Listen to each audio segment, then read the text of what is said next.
Niatkan hati kami, mengikat segala yang jahat. Yesus itu Tuhan. Amin. Saudara-saudari, di tahun yang baru ini, memang saya sengaja secara khusus membahas beberapa kali mengenai perihal keluarga. Karena saya terus merasa kalau gereja mau kuat, keluarga ini harus juga sehat. Sama seperti sebuah bangsa.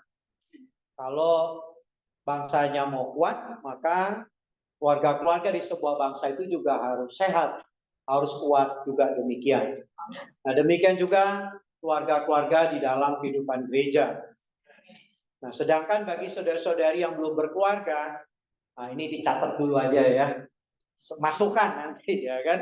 Nah, tapi bagi kita yang saudara-saudari yang berkeluarga atau sudah jadi kakek nenek, semoga persekutuan demikian juga bisa kembali menguatkan kita bersama-sama.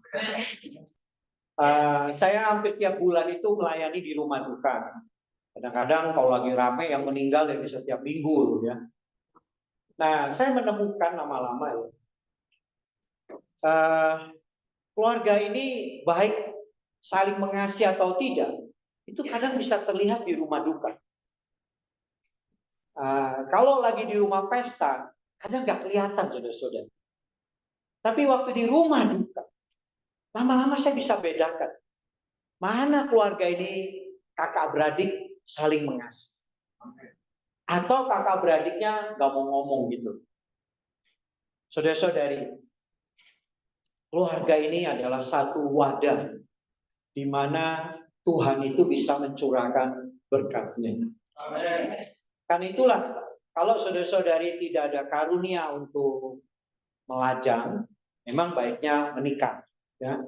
Karena pernikahan adalah sesuatu yang ada di hati Tuhan.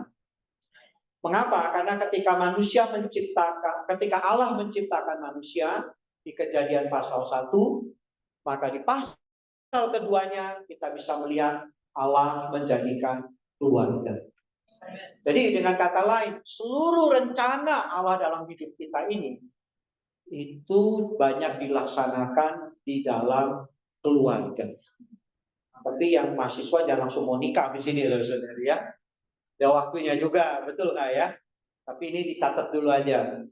Nah, sekarang saudara-saudari, kita akan melihat satu tema bagaimana saudara atau saudari, suami atau istri, orang tua atau anak, kakek, nenek atau cucu, di dalam satu keluarga harus mengambil satu keputusan yang,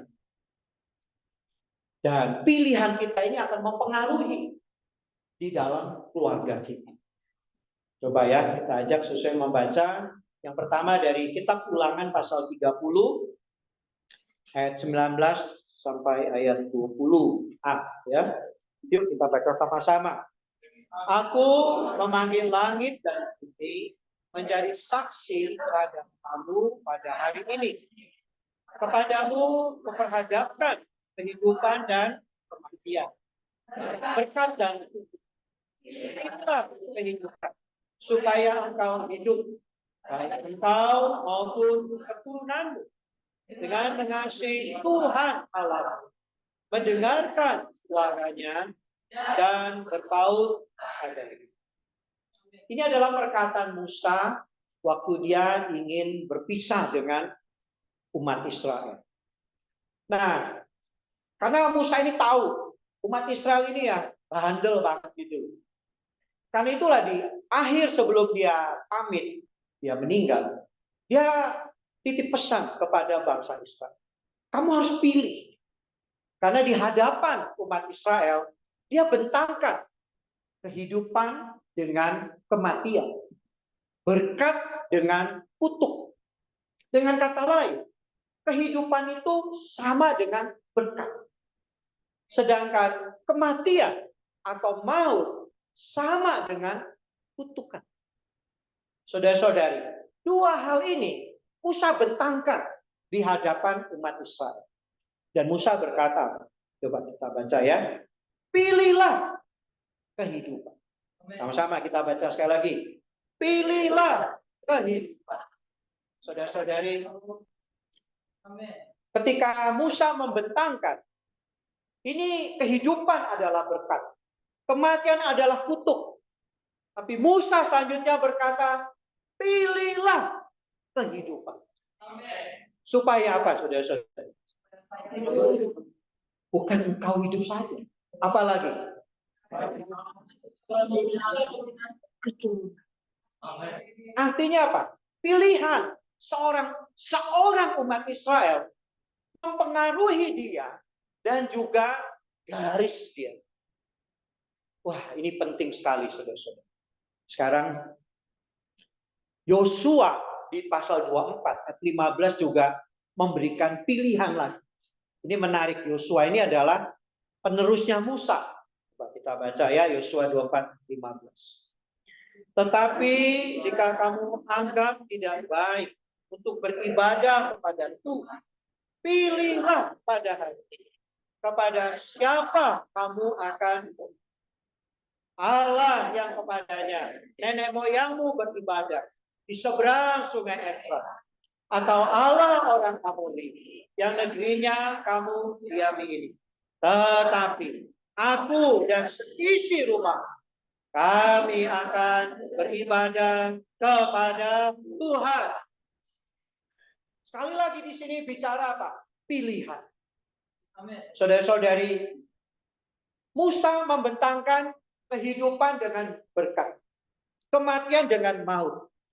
Tetapi Yosua membentangkan kepada umat Israel. Silahkan kamu pilih.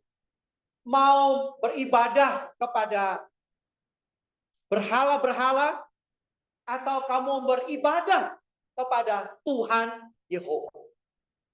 Tapi Yosua berkata, namun aku dan seisi kami akan beribadah kepada Tuhan.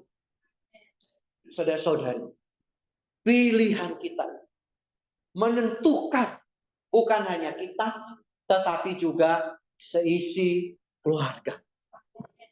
Nah, sekarang saya langsung loncat. Kita ambil satu contoh keluarga pertama di alam semesta ini. Ada yang tahu nggak, saudari? Keluarga pertama di alam semesta ini siapa? Adam dan Hawa. Ya, oke. Adam dan Hawa adalah keluarga pertama. Dan kita belajar dari keluarga ini. Karena keluarga ini ada kegagalannya, tapi kita juga belajar bagaimana keluarga ini dari kegagalan, mereka ada pertobatan dan menghasilkan satu keturunan di jalan hayat Tuhan. Mungkin saudara-saudari tak pernah menyadari kalau Alkitab itu bisa memberikan catatan demikian indah. Oke ya, kita akan sama-sama lihat. Karena itu susah ada waktu nanti pulang baca kitab Kejadian ya. Ini seru banget keluarga ini, saudara-saudara. Oke, kita baca yuk. Nomor 5. Kita baca Kejadian pasal 2 ayat 8 dan ayat 9. Selanjutnya Tuhan Allah membuat taman Eden di sebelah timur. Disitulah ditempatkannya manusia yang dibentuknya itu. Lalu Tuhan Allah menumbuhkan berbagai-bagai pohon dari bumi yang menarik dan yang baik dimakan buah.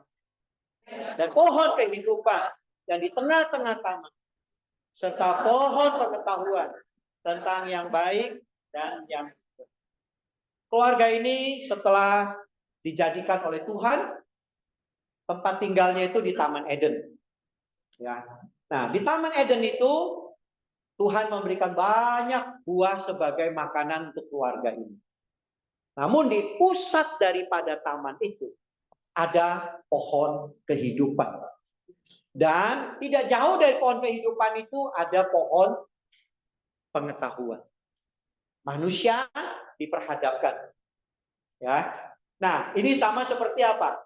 Musa memperhadapkan kehidupan dengan kematian. Berkat dengan hukum. Persis, keluarga ini, Adam dan Hawa, diperhadapkan pada pilihan.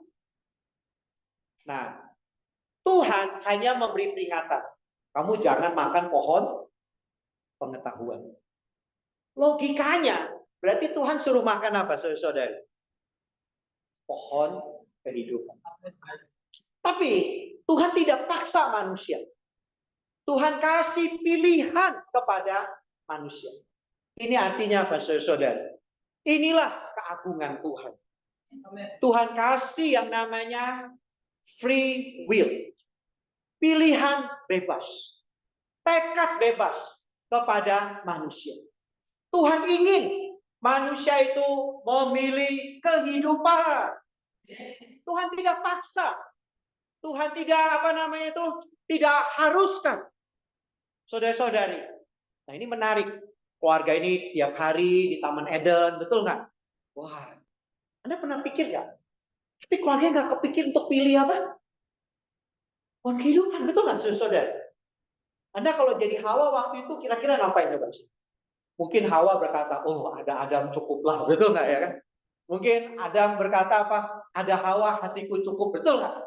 Dia lupa bahwa pusat daripada taman itu adalah pohon kehidupan.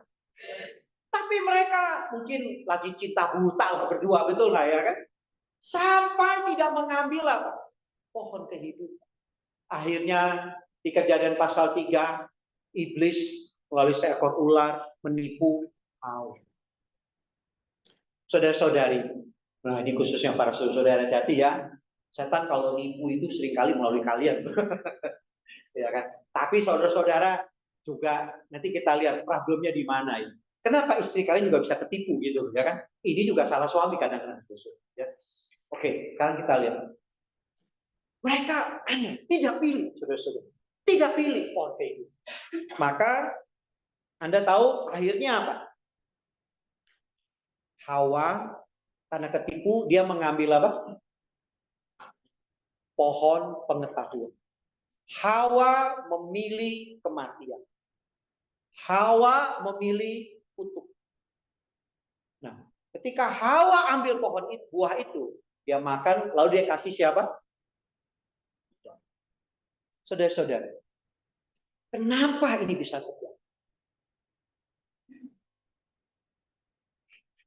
Penyebab pertama, ketika iblis datang ingin menipu, Hawa tidak komunikasi sama Adam. Harusnya diskusi dulu, betul nggak? Hai Adamku tercinta, ya kan? Ini nih ada masukan dari ular nih, betul nggak?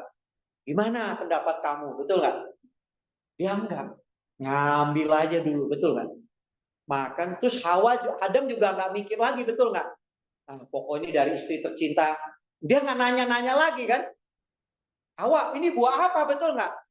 Nah, pokoknya istri makan, gua makan juga, betul nggak, saudara? Nah, ini menariknya, saudara. Setelah mereka makan, mereka menyadari mereka itu telanjang, ya kan? Lalu Allah datang, kabur, kabur. Lalu Allah tahu kan? Allah tanya, apakah kamu makan buah yang aku larang? Allah tanya kepada siapa dulu, saudari? Adam. Anda tahu jawaban Adam apa?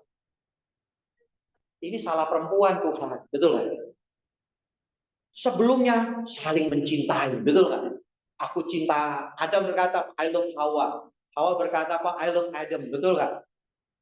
Tapi begitu ada masalah, ini salahnya Hawa. Betul nggak, saudari? Adam tidak lagi berkata apa? Ya Tuhan, ini salah saya Tuhan, betul nggak? Enggak loh, betul nggak? Dia berkata apa? Ini salahnya siapa? Perempuan. Saudara, saya sering kali diminta untuk konselingin keluarga-keluarga yang lagi ribut. Kadang-kadang lucu juga loh saudara-saudara. Kadang kalau udah ribut ya, kadang mereka bisa berkata gini, oh bukan, saya udah gak cinta lagi sama pasangan saya, kan? Udah mati saya yang bohong, kan? Betul nggak saudara? Ini artinya apa sih saudara? Karena keluarga lagi penuh dengan apa? Pohon pengetahuan. Keluarga itu lagi penuh dengan apa? Kematian dan kutuk.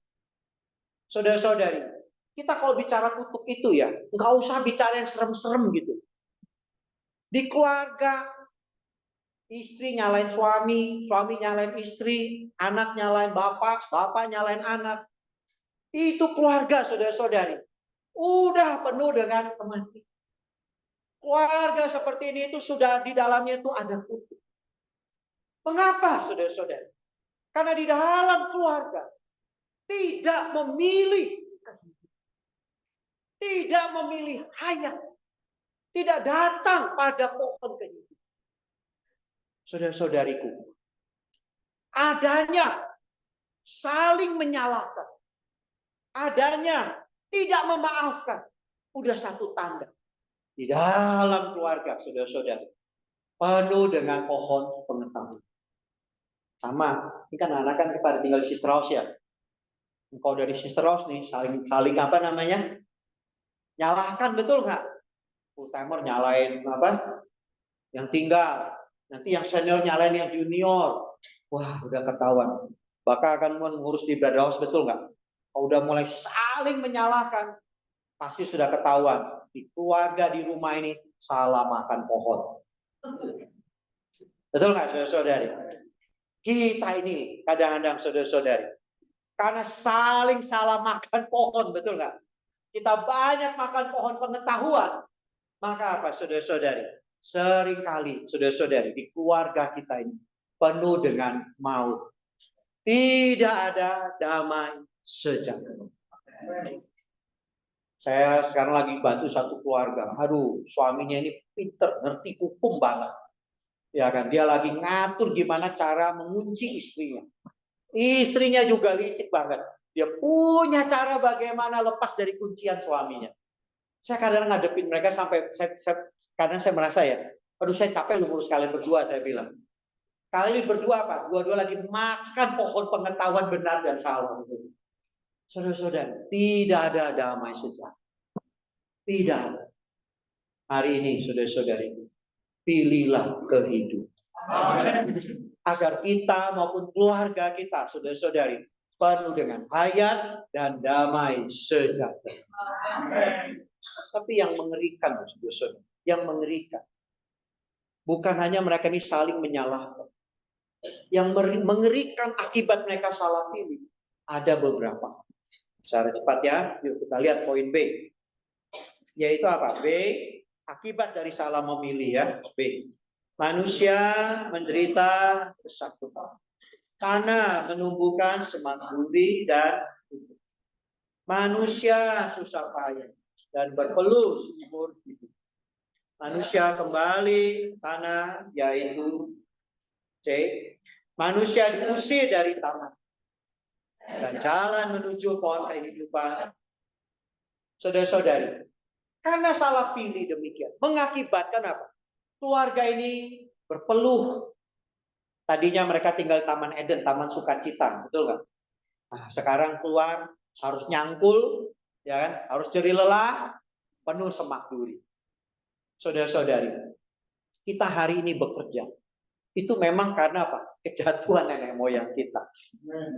Tapi saudara-saudari, di Amsal ada satu baik berkata, kamu lebih baik sedikit makanan, tapi dengan hati yang bahagia. Dibandingkan kamu makanan yang limpah, penuh dengan kebencian. Saudara-saudari, saya rindu. Saudara-saudari mungkin hidup pas-pasan. Tapi Anda makan itu ya, penuh dengan rasa bahagia. Penuh dengan rasa ucapan syukur. Tapi Anda berlimpah sambil makan ya, sambil saling nyalain. Ya kan? Anda mungkin makannya apa? Daging sapi yang sapi wagyu, betul nggak ya kan? Yang enak banget, betul nggak? Dimakan penuh dengan kebencian. Mendingan saudara-saudari, Anda makan tahu dan tempe, tapi penuh dengan apa? Sukacita. Tapi paling enak lagi makan daging penuh sukacita, betul nggak saudari? Tapi kalau seandainya tidak bisa semua, betul nggak saudara-saudari? Satu tambah. Nah, saudara, tapi yang paling mengerikan, salah pilih ini, saudara-saudara, yaitu apa? Di poin yang ke D, coba kita baca ya.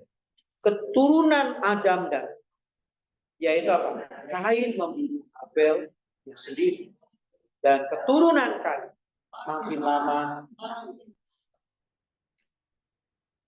Kesalahan ya, kegagalan Adam dan Hawa salah pilih. Itu membuat apa, saudara-saudara? Adam dan Hawa itu kehilangan 2 anak. Pertama kehilangan siapa? Habel. Kedua, gara-gara itu kan Kain pergi, betul nggak? Anda bayangin saudara-saudara, kalau saya jadi Adam dan Hawa waktu itu ya, betapa hancurnya hati saya. Anak saya yang pertama membunuh adik. Dan anak saya yang pertama ini juga akhirnya apa? Pergi. Saya kok jadi orang tua, saudara-saudari. Itu kan hancur sekali. Sedih sekali. Oh Tuhan. Hanya gara-gara apa, saudara-saudari? Salah. Saudara-saudariku. Karena itu, saudara-saudari. Jangan anggap remeh setiap hari pilihan hidup kita. Amen. Kalau Anda memilih pohon yang salah, keturunan, maka dari Adam dan Hawa 6.000 tahun ini lahirlah sebuah keturunan dari Kain. Keturunan yang makin lama makin menentang. Keturunan yang makin lama akhirnya akan berakhir di dalam lautan. Saudara-saudara, kita kalau ingat ini, saudara-saudara, betapa Adam dan Hawa itu susah hati. Berat hatinya, saudara-saudara. Wah, kalau sampai begini ya, banyak orang yang takut nikah, takut punya anak, betul, saudara. Ya kan? Tapi puji Tuhan, ada jalan keluar. Saudara-saudariku, kita kalau keluarga ada kesalahan, kita ada kegagalan, Tuhan tetap kasih kita jalan. Apa jalan keluarnya? Yuk, saudara-saudari. Oh, saudara-saudari, kita coba lihat ya. Jalan keluar keselamatan bagi keluarga Adam dan Hawa. Kita baca sama-sama. Dan Tuhan buat pakaian dari kulit kita untuk manusia dan istrinya. Lalu mengenakannya kepada, coba kita baca Ibrani 19. Jadi saudara-saudara, oleh darah Yesus kita sekarang penuh keberanian dapat masuk dalam tempat kudus. Waktu Adam dan Hawa gagal, salah pilih, Tuhan membuatkan kulit binatang. Ya, supaya kulit itu ada, binatang itu harus disembelih. Darahnya inilah yang adalah lambang daripada Tuhan Yesus sebagai anak domba Allah. Di atas salib dia disembelih. Darahnya mengampuni dosa-dosa kita. Dan Tuhan menjadi kulit, menjadi pakaian yang membuat kita bisa benar di hadapan Allah. Adam dan Hawa, saudara-saudari, meskipun dia salah pilih, dia gagal, dia berdosa, tetapi Allah menyediakan jalan keluar. Adam dan Hawa bisa bertobat, mengambil darah Tuhan. Hari ini, saudara-saudari, kalau kita di dalam keluarga kita, dalam hidup kita, kita ada kegagalan, kita ada kesalahan, ambillah jalan keluarnya. Datanglah dengan darah Tuhan. Ayat ini berkata apa? Jadi saudara-saudara, oleh darah Yesus, kita sekarang penuh keberanian. Hari ini saudara-saudari, segagal apapun kita boleh oleh darah Tuhan datang lagi penuh keberanian kepada Tuhan. Kalau ada merasa gagal dalam keluarga, gagal dalam banyak pilihan, Tuhan ampuni aku, penuh keberanian, datang lagi pada Tuhan, saudara-saudari. Karena itu saya paling senang Kidung 687 ini. Kita coba nyanyi yuk. Nah. Ada kuasa dalam darah Allah. Amen. Ada kuasa yang dalam darah ada kuasa. Amen. Oh, darah Amen.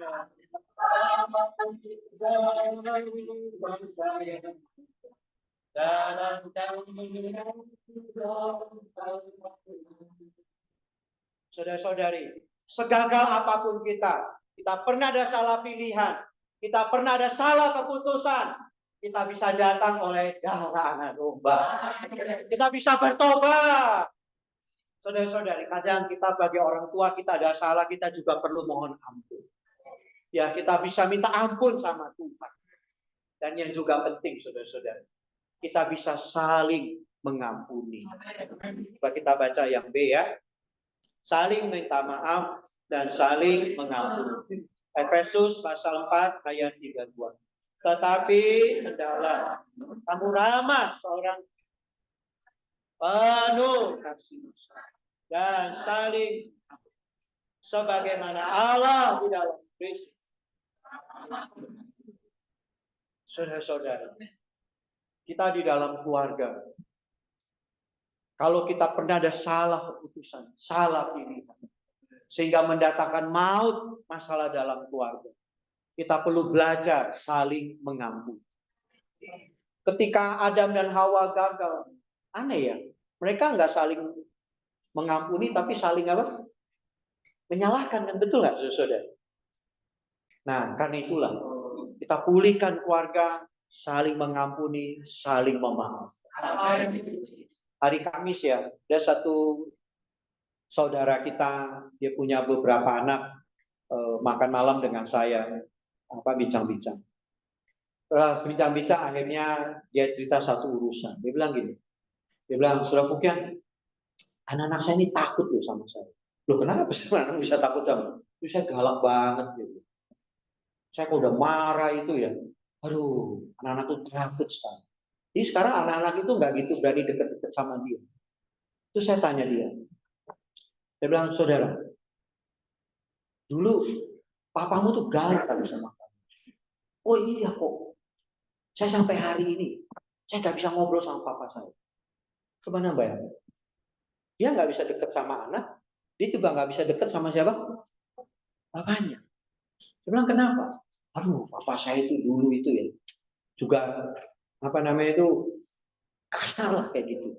Jadi dia tuh ada luka lah sama bapak. Saya bilang sama dia, kamu harus mulai tentukan pilihan. Karena sekarang kamu punya keturunan. Kalau kamu salah pilih, keturunanmu itu akan ada di dalam garis kematian. Tapi kalau kamu mau pulihkan, keturunanmu itu akan ada di dalam garis kehidupan. Saya minta dia dua urusan. Pertama, kamu pulihkan dengan apa? Dia bilang, gimana ya kok? Jadi ini saling menghindar gitu. Kan dia ini sudah lumayan mapan sekarang. Ya. Jadi dia ini dulu waktu sebelum mapan, bapaknya tuh suka banding-bandingin gitu. Wah, sepupumu lebih berhasil apa segala macam. Wah, dia masih hidupnya susah banget. Nah, karena jadi lama-lama jadi apa? Pahit lah, betul lah. Ya inilah pelajaran kita orang tua yang suka bandingin apa? Anak. Nah, jadi sekarang terbalik. Sepupunya lebih gak karu-karuan, dianya jadi pengusaha berhasil. Jadi sekarang jadi bingung gitu kan. Saya bilang sama dia gini, kamu seminggu sekali ajak papamu makan. Wah, nggak mau, dia bilang. Kalau gitu saya bilang, kamu tiap minggu belikan makanan yang papamu suka, antar ke rumah. Kedua, saya bilang, kalau di rumahmu lagi ada yang kedukaan di keluarga, kamu jemput papamu, bawa ke rumah duka.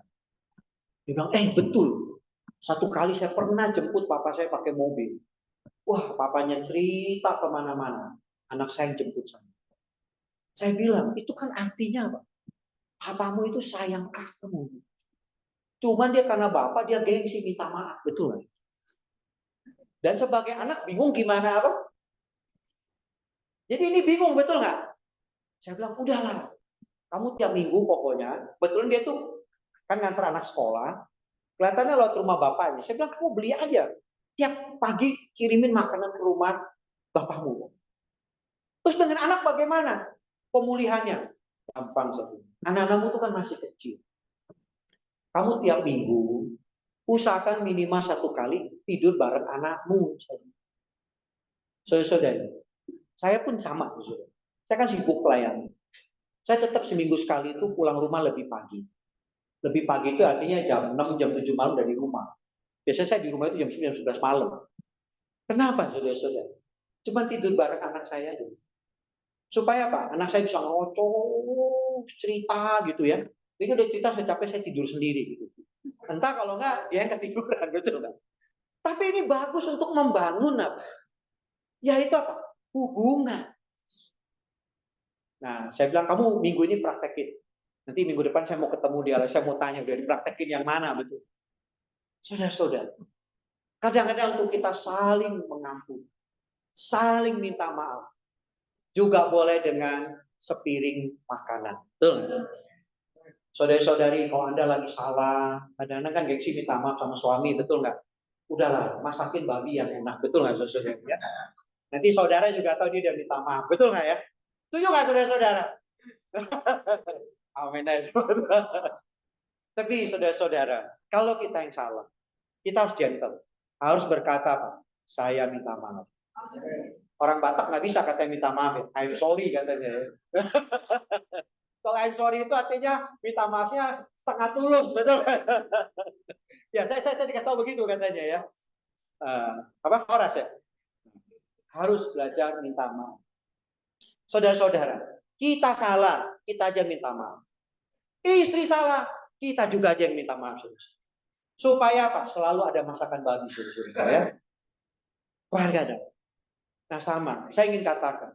Tadi selesai saya bawa berita ini di hall 3. Ada satu anak pemuda nyamperin saya. Wah, dia udah mau nangis nih. Dia bilang, aduh, Pak Fuken, saya tuh dengar firman ini saya susah. Mengapa? Dia bilang gini, mama saya itu ya, gak mau ngomong sama pokok kakak saya. Itu orang Batak mereka.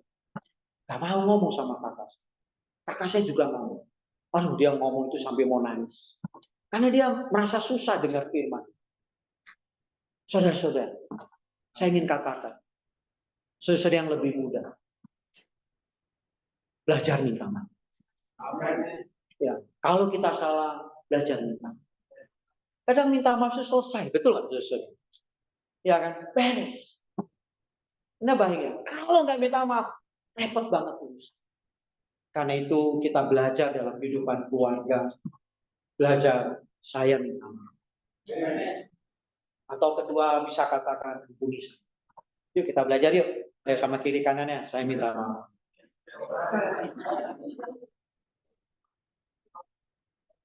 Kalau Bataknya apa? Horas ya. Horas. Tapi saudara-saudari, kita harus belajar begitu. Ya kan? Agar apa? Di keluarga kita penuh dengan kehidupan.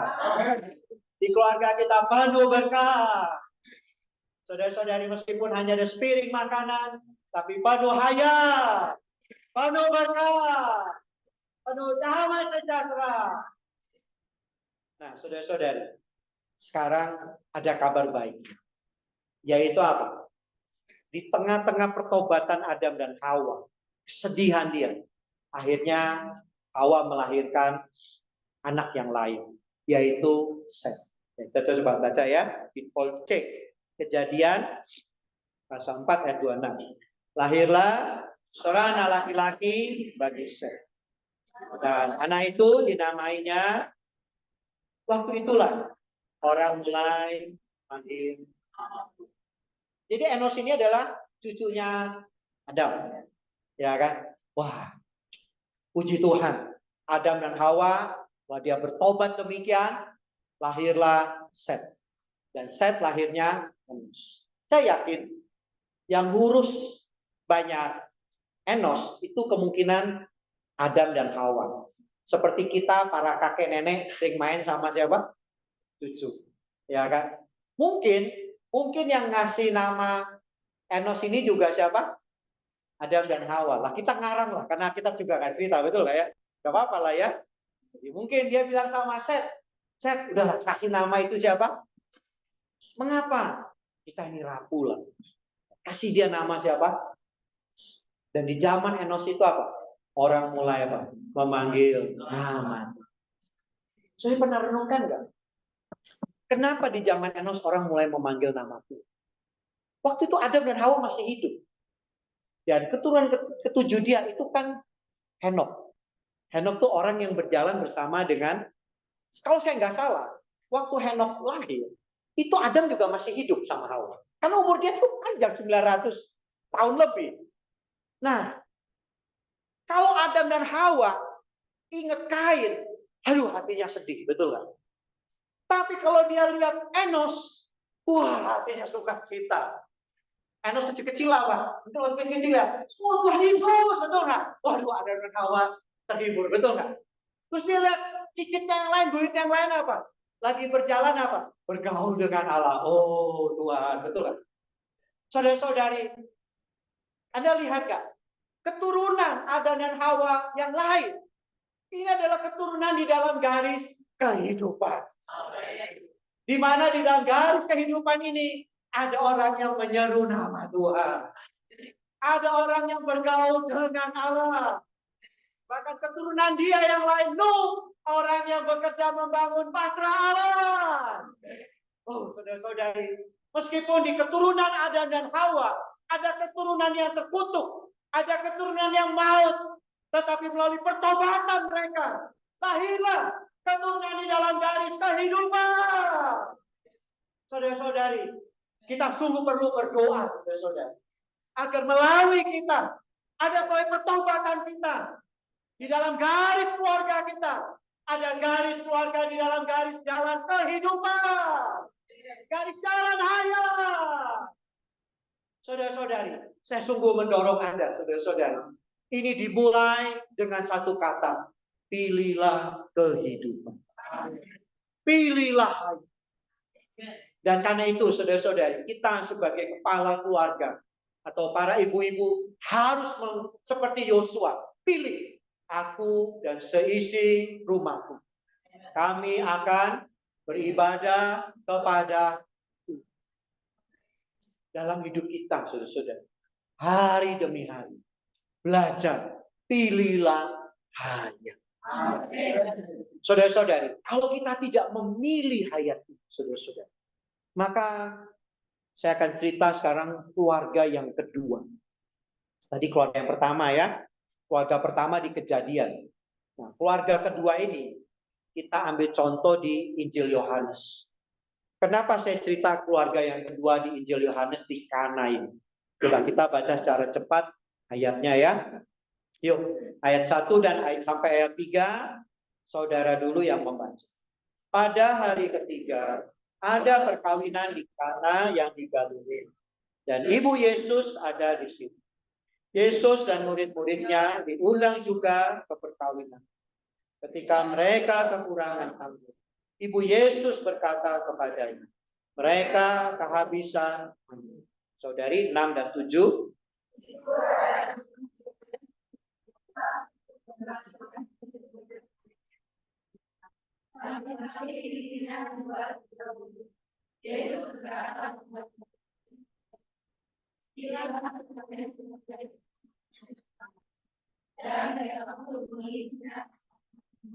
Sembilan dan 10 kita baca sama-sama.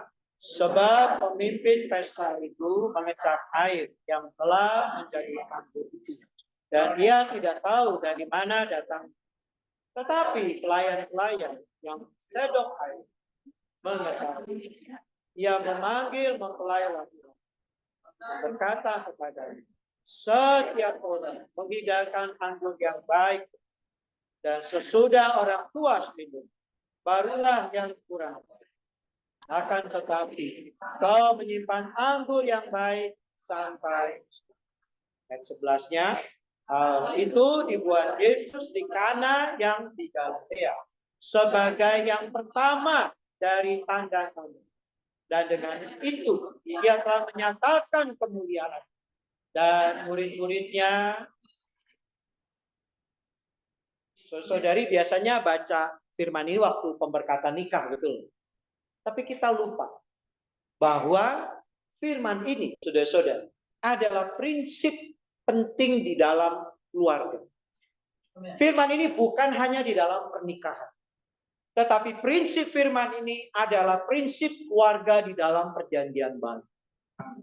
Saudara-saudari, mujizat yang pertama kali Tuhan lakukan itu adanya di dalam keluarga. Hari ini kalau kita mau melihat mujizat, saudara-saudari, kita jangan melihatnya di KKR. Jangan tunggu dulu ada kesembuhan. Tetapi kita harus melihat mujizat justru di dalam keluarga. Apa artinya, saudara-saudara? Keluarga itu seperti 6 tempayan. 6 tempayan ini di satu sisi melambangkan manusia kita. Tetapi 6 tempayan di satu sisi juga menunjukkan keluarga. Keluarga ini baru jadi. Tetapi keluarga tanpa ada kehadiran Tuhan, di keluarga itu pelan-pelan seperti tempayan yang diisi dengan air kematian. Air di Yohanes pasal 2 ini bukan melambangkan kehidupan, tetapi melambangkan air kematian. Sedangkan anggur melambangkan hayat, melambangkan kehidupan. Saudara-saudari, keluarga di mana tidak ada kehadiran Tuhan Yesus, di dalam keluarga itu pelan-pelan diisi, dipenuhi dengan air kematian. Tapi saudara-saudara, kalau Tuhan datang ke dalam sebuah keluarga, Tuhan melakukan mujizat. Kematian menjadi kehidupan. Amen. Saya kasih saudara sebuah kisah yang cukup berat, ya.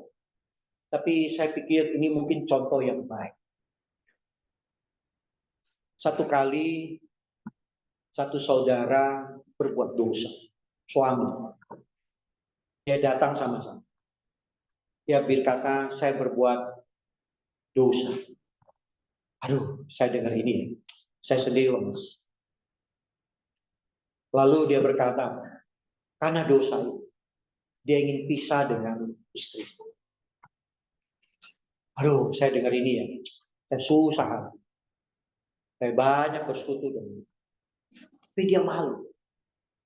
Dan dia ingin pisah dengan istri. Lalu saya cari istrinya, bersekutu. Istrinya bilang, saya ampuni. Gak apa-apa, saya ampuni. Demi apa dia? Anak kamu. Tapi suaminya ini keras kan. Dia udah, istilahnya itu orang kalau udah kecebur basah sekalian bisa. Ya. Nah lalu saya tanyakan, karena saya kenal juga dengan keluarga istrinya baik, ya. Karena orang tuanya itu orang yang melayani. Saya tanya dulu, papa mamamu tahu nggak masalah itu? Dia bilang nggak tahu. Yang tahu siapa lagi? Dia cerita sama adiknya. Tapi masalahnya, adiknya cerita sama bapaknya. Nah, keluarga ini saudara-saudara, aduh, sudah seperti apa? Bejana yang penuh dengan air kematian. Nah, sangat tidak mudah. Lalu, karena bapaknya diceritain, adik tahu. Nah, bapaknya ini luar biasa, saudara. Tiap hari dia telepon mantunya untuk ajak berdoa, penyegaran pagi. Tanpa mantunya tahu kalau bapak mertuanya ini tahu perbuatan dosa. Anda tahu saudara-saudara, sampai hari ini keluarga ini pulih tetap di dalam. Saya betul-betul melihat mujizat. Air kematian menjadi anggur kehidupan. Saudara-saudara, sesulit apapun kehidupan kita, penuh dengan maut seperti apapun, biarkanlah Tuhan Yesus itu datang di dalam kehidupan. Mengubah air menjadi anggur. Maka ada anggur, ada sukacita, betul nggak? Nah, hari ini pun sama, saudara-saudari. Kalau keluarga kita mau selalu sukacita, perlu ada Kristus sebagai anggur. Yang sudah nikah sampai 20 tahun lebih ya.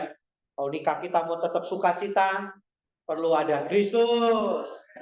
Amin, saudara-saudara. Ya kan? Kalau enggak, penuh dengan maut, repot betul ya kan? Oh, enggak gampang. Karena itu apa? Kita berkeluarga harus pilihlah hayat. Pilih kehidupan. Nah, untuk ini saudara-saudara, ada berapa perlu kita lakukan? Saudara-saudari, pertama, coba kita baca nomor 7 yuk. Di dalam keluarga kita perlu membangun mesbah keluarga. Yuk kita baca ya, Matius 18, 19, dan 20. 1, 2, 3. Amin.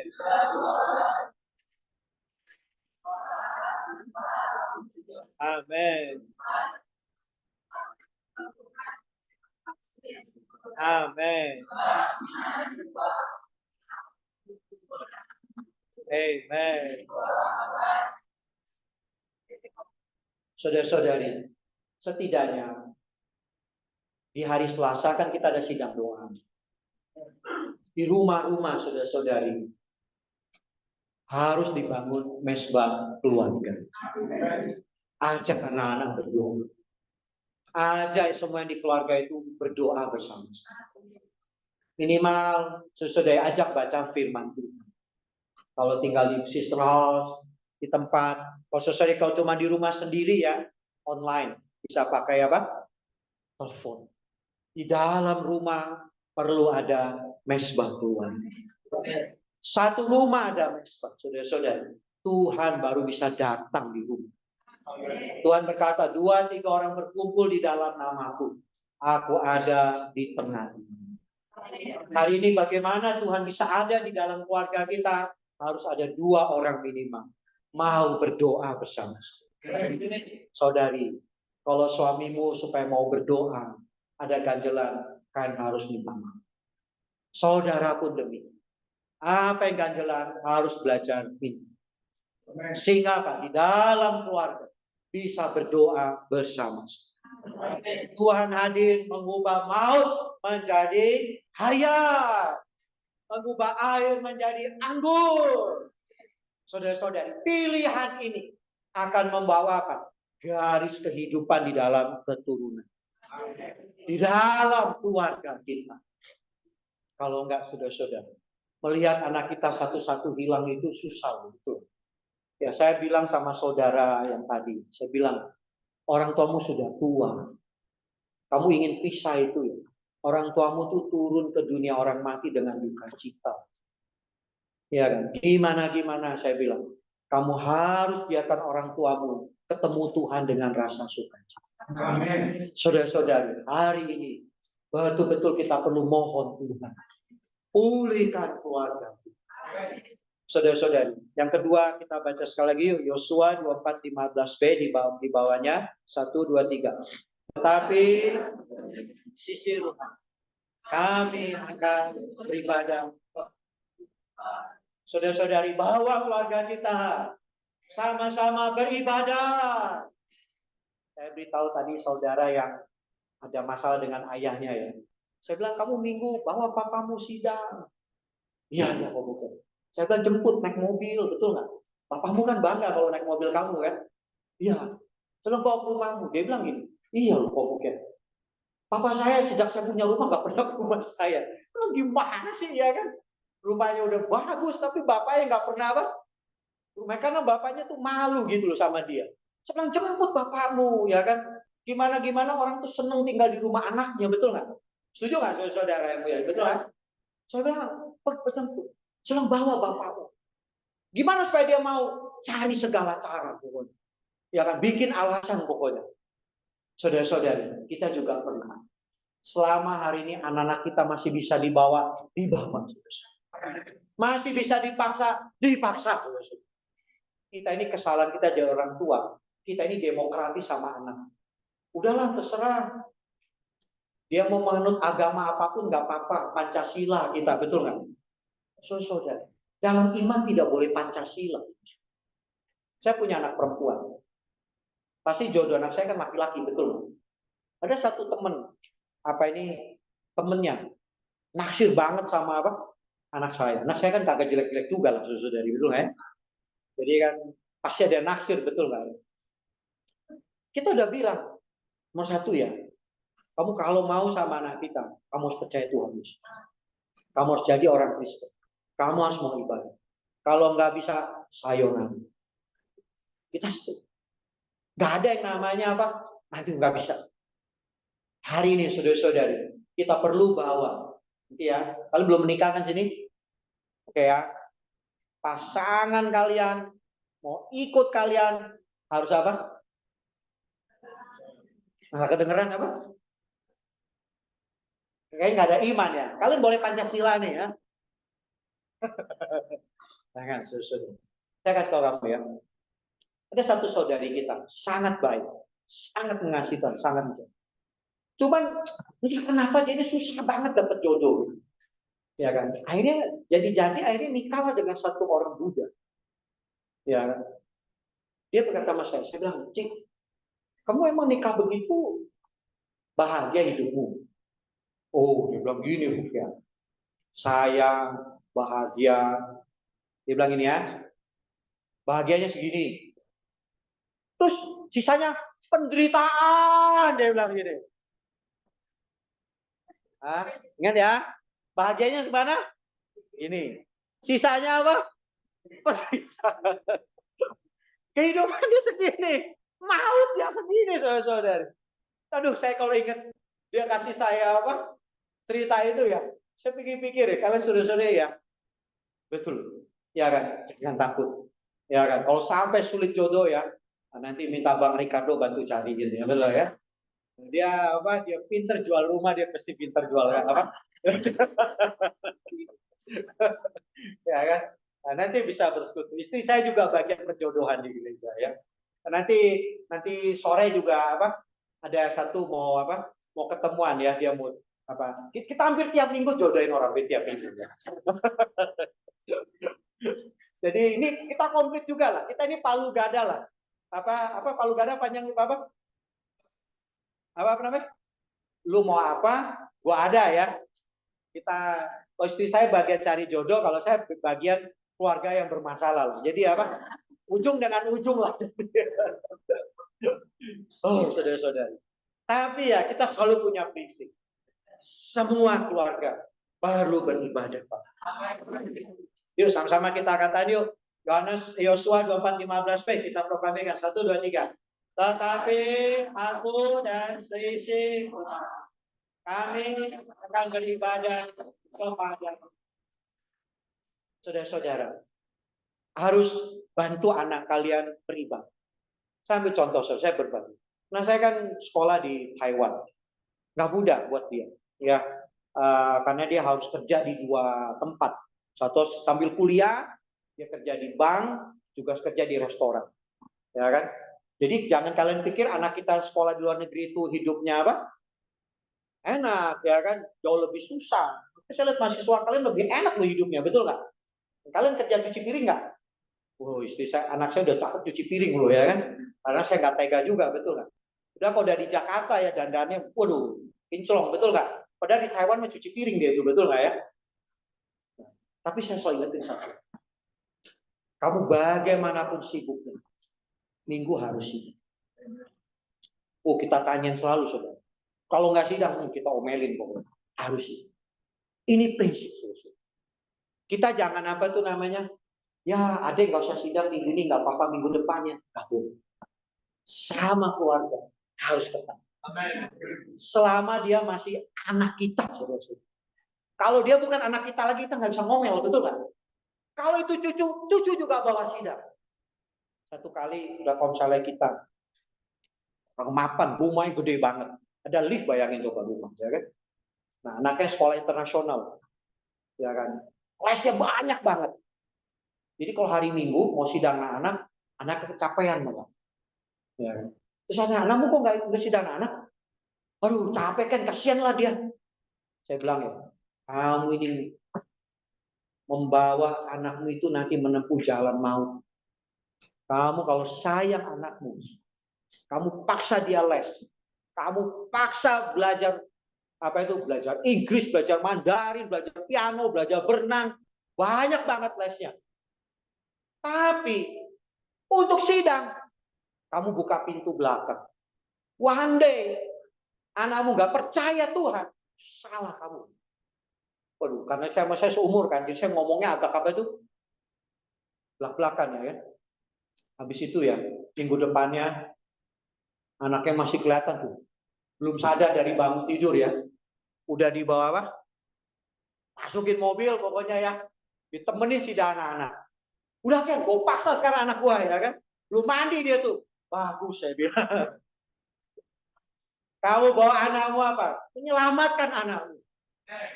Saudara-saudari, kita harus bawa keluarga kita beribadah kepada Tuhan. Harus berjuang, saudara-saudari. Harus berjuang.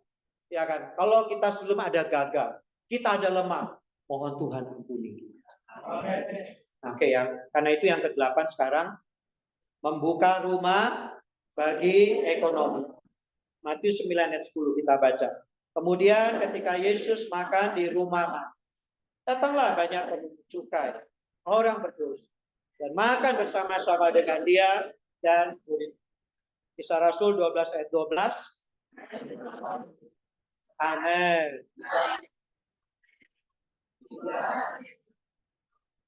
Amen.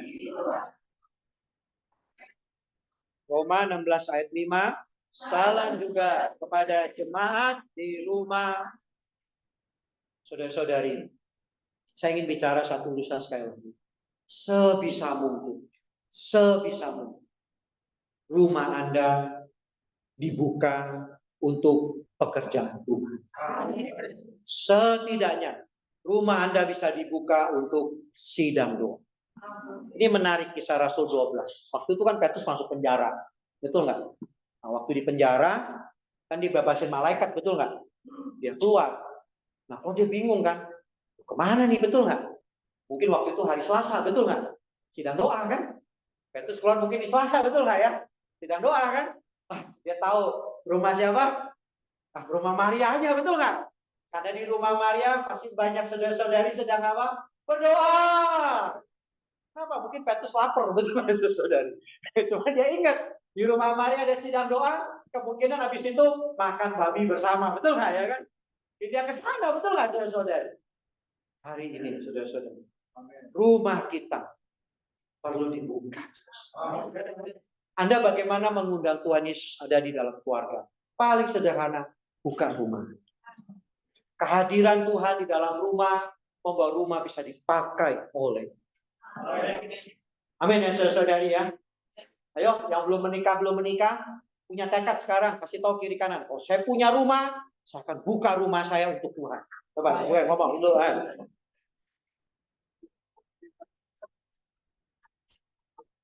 Tambahin sekarang. Meskipun kontrak, saya pakai untuk Tuhan. Tambahin dulu. Amin. Haleluya. Saudara-saudari, rumah sekecil apapun pakai untuk Tuhan. Harus punya kedambahan demikian. Oke, terakhir ya. Yuk, waktu 9. Keluarga menjadi saluran dan jembatan. 2 Korintus 9 ayat 6 dan 8. Yuk, camkanlah ini. Orang yang menabur sedikit akan menuai sedikit. Dan orang yang menabur banyak akan menuai. Hendaklah masing-masing memberikan menurut rela. Jangan sedih hati atau karena paksa. Sebab Allah mengasihi orang yang memberi dengan sukacita. Dan Allah sanggup melimpahkan segala kasih karunia kepada, supaya kamu senantiasa berkecukupan di dalam segala sesuatu, dan malah berkelebihan di dalam bagai. Saudara-saudari, keluarga kita harus menjadi saluran dan jembatan. Kita dengan berkeluarga, kita mulai ada penghasilan. Saudara-saudari, apa yang kita dapat di dalam keluarga kita haruslah menjadi, keluarga kita ini menjadi salurannya. Saudara-saudari, Jangan tunggu Anda kaya raya dulu. Berapapun yang Anda miliki, harus punya kedambaan. Menjadi salurannya. Mulailah menabur. Mempersembahkan harta adalah menabur. Saya tiap minggu dikasih papa saya waktu saya SMA itu 6.000 rupiah. Uang ini sebenarnya ya saudari, itu cuma cukup untuk naik bus aja. Itu pun kadang-kadang masih nggak kalau lagi kena mahal nggak apa itu bisa nggak cukup. Jadi uang 6.000 saya itu saudara-saudara buat makan aja nggak bisa. Tapi saya tetap belajar. Dari 6.000 itu saya potong 10%. 600 perak masuk kotak persembahan. Sejak saya jadi orang Kristen. Belajar. Waduh, padahal ya 600 itu lumayan loh. Buat beli gorengan dan lain-lain. Betul nggak saudara? Tapi saya mau belajar menabur. Tiap minggu menabur 600, 600. Satu kali mulai kerja. Saya ingat waktu itu gaji saya itu hampir 200.000 lebih. Waduh, udah mulai jadi orang kaya, betul nggak? Saudara. Mulai 10% kasih kepada Tuhan. Gede, betul nggak ya kan? Biasa 600 perak, tiba-tiba 20.000 jadi apa? Besar. Tapi karena kita udah biasa, tetap nabung. Nah, satu kali kerja, gaji mulai apa? Mulai besar, bonus mulai gede. Nah, satu kali kasih persembahan 1 juta. Saudara-saudari, udah biasa. Karena belajar apa? Menabung. Hari ini, saudara-saudari, saya sudah melayani Tuhan 25 tahun ini. Ya saya nggak miskin-miskin juga banget, betul nggak saudara-saudara? Ya kan? Anda lihat tampak saya nggak miskin-miskin banget kan, betul nggak saudara-saudara? Ya kan? Kadang-kadang ada menuainya, betul nggak saudara-saudara? Hari ini gereja di Makedonia, waktu itu dikatakan apa? Gereja itu sangat miskin. Tetapi dikatakan apa? Mereka kaya di dalam kemurahan. Hari ini, saudara-saudara, bukan masalah berapa banyak uang Anda, tetapi apakah hati Anda kaya dengan kemurahan. Anda harus berdoa. Tuhan, beri saya sebuah hati yang kaya. Kaya dengan apa, saudari? Kemurahan. Saya satu kali ngobrol dengan satu saudara. Gajinya gede loh. 55 juta sebulan ya. Gede. Gede kan, betul kan? Gede kan? Gede ya. Terus saya ngobrol sama dia. Saya cerita untuk satu keperluan pekerjaan Tuhan. Saya bilang ya, kamu ikutlah bagian di sana. Ya kan? Kamu gak usah 10%-nya lah, saya bilang. Kamu keluarin aja lah, 5%-nya cukup. Dia jawab saya apa? Muter aja ya. Tapi tetap gak mau keluar. Saya tahu sesungguhnya. Dia ini kaya dengan uang. Tapi hatinya itu miskin dalam kemuliaan. Saudara-saudari, Anda boleh miskin di dalam harta. Tapi hati Anda harus kaya dalam kemuliaan. Ayo kasih tahu kiri kanannya. Kaya dalam kemurahan.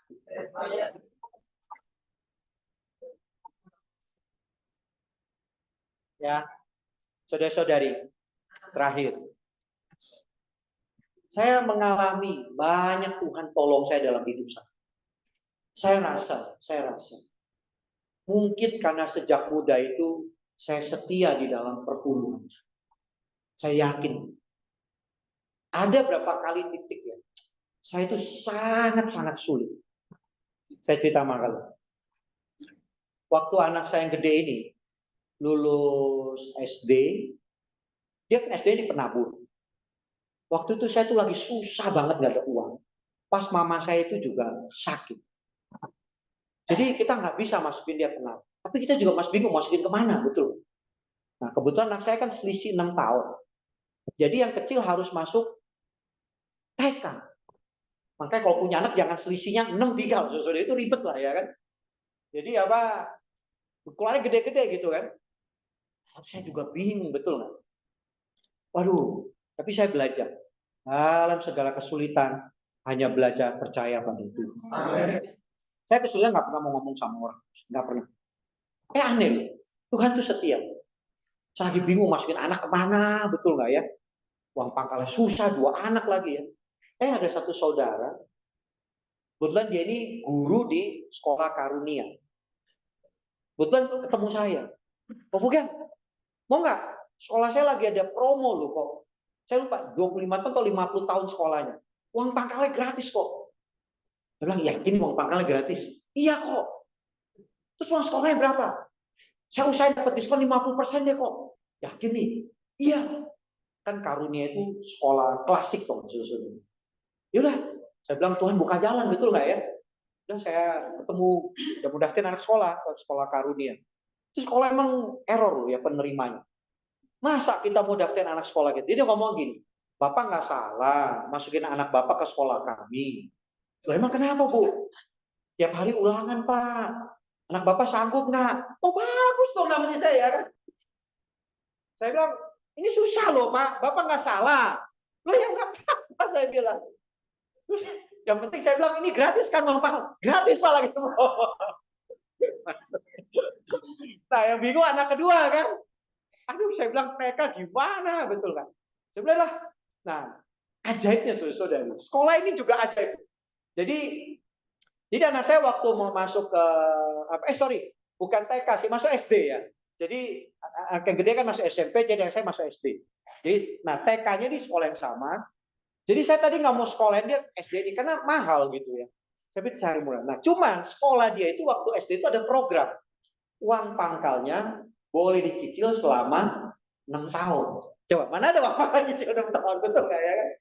Jadi saya bilang sekolah yang benar aja. Saya nggak tahu lah, Tuhan lagi menggerakkan yayasannya, uang pangkal bisa cicil apa? 6 tahun ya. Sudah lagi. Anda lihat susun. Tuhan tolong pada waktu apa?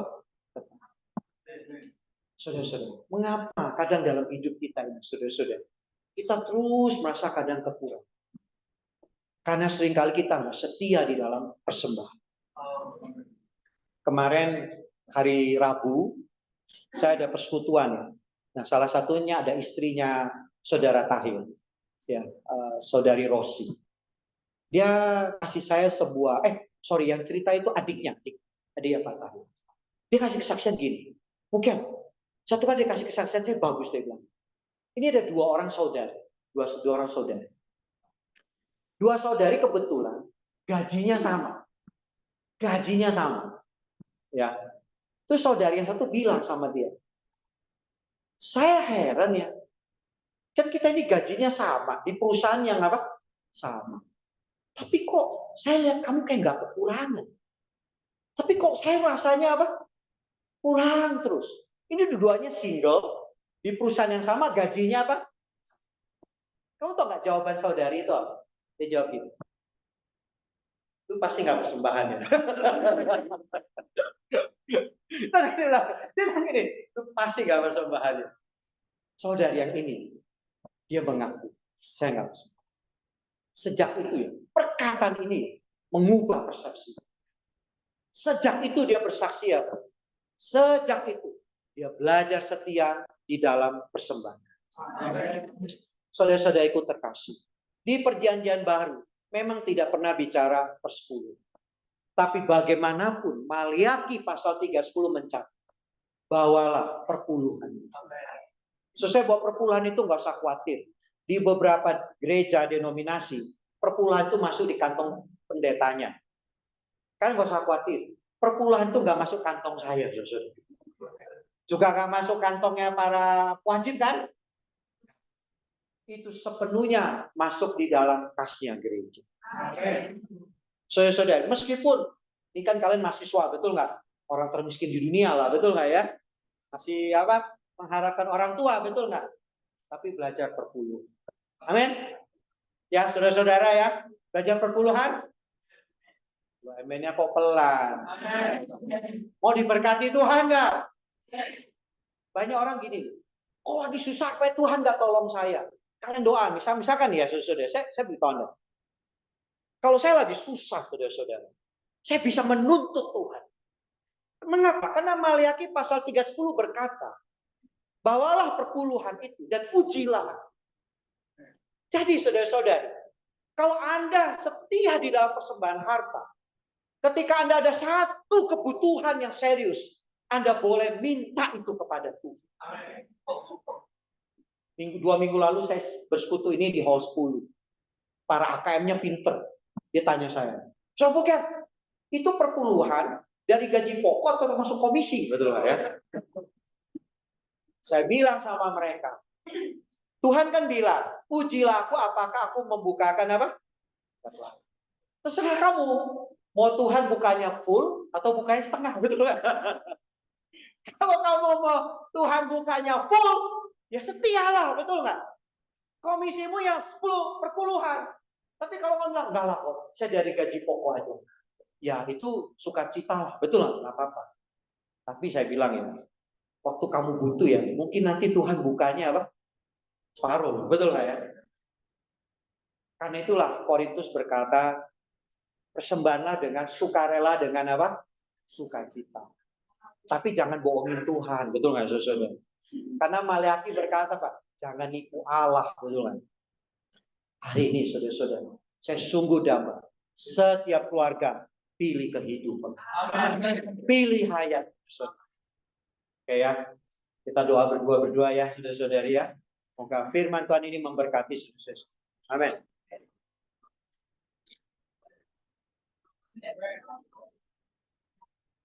Amin.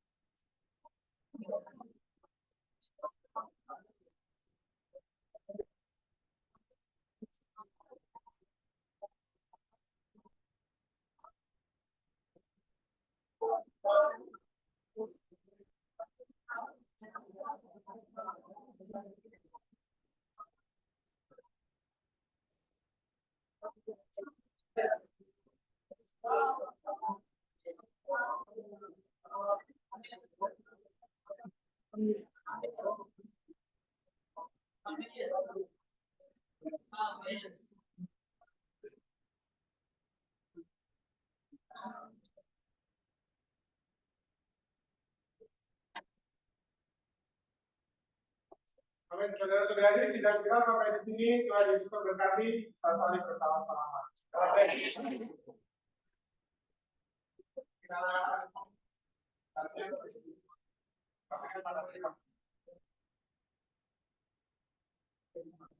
Ya, saudara-saudari, jangan langsung pulang ya. Kita masih bersama Tuhan di atas.